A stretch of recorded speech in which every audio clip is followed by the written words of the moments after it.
రాజన్న సిరిసిల్ల జిల్లా Illanthakunta police station పరిధిలో వల్లంపట్ల గ్రామంలో నిన్నటి రోజున మధ్యాహ్నం సమయంలో సిరిసిల్ల డిపో చెందిన ఒక ఆర్టీసీ డ్రైవర్పై దాడి జరిగిందని మనం వైరల్ అవ్వడం చూసాము.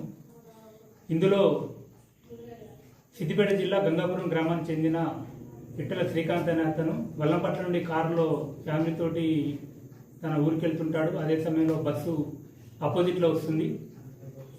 ఆ క్రమంలో బస్సు డ్రైవర్ తనకు సైడ్ ఇవ్వలేదని అతను కొంత దూరం ముందుకెళ్ళి మళ్ళీ కారు దింపుకొని వచ్చి బస్సుకు కారు అడ్డం పెట్టి ఆ బస్సులోకి ఎక్కి ఆ డ్రైవర్పై దాడి చేయడం జరిగింది. కాలుతోటి తన్నడం, చేతితోటి కొట్టడం జరిగింది.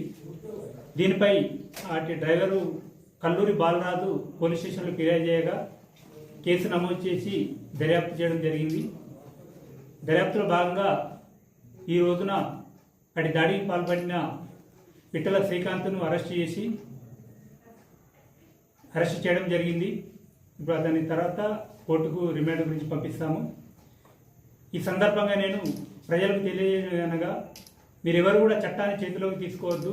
ఎవరైనా మీకు సైడ్ ఇవ్వకుంటే అదే ఉంటే ఆపి బస్ పైన ఉంటుంది, వాళ్ళకు కంప్లైంట్ చేయండి లేదా పోలీస్ స్టేషన్కి చేయండి. అంతేగాని చట్టాన్ని చేతిలో తీసుకొని బస్సు డ్రైవర్లపై దాడి చేస్తే కఠినంగా చట్ట ప్రకారం శిక్షింపబడతారు. కావున ఇది గమనించాలని తెలియపరుస్తున్నాం. విధుల్లో ఉన్న ప్రభుత్వ ఉద్యోగులపై దాడి చేయడం తీవ్ర నేరంగా పరిగణించబడుతుంది. ఎవరు కూడా అది ఆర్టీసీ కానీ, సెస్ కానీ, ప్రభుత్వ ఉద్యోగులు, వైద్య శాఖ కానీ, టీచర్లు ఎవరైనా కూడా మీరు ఎట్టి పరిస్థితుల్లో ప్రభుత్వ ఉద్యోగులపై చేసుకోవడం, దాడి చేస్తే మాత్రం తీవ్రంగా చట్ట ప్రకారం చర్యలు తీసుకోబడుతుంది.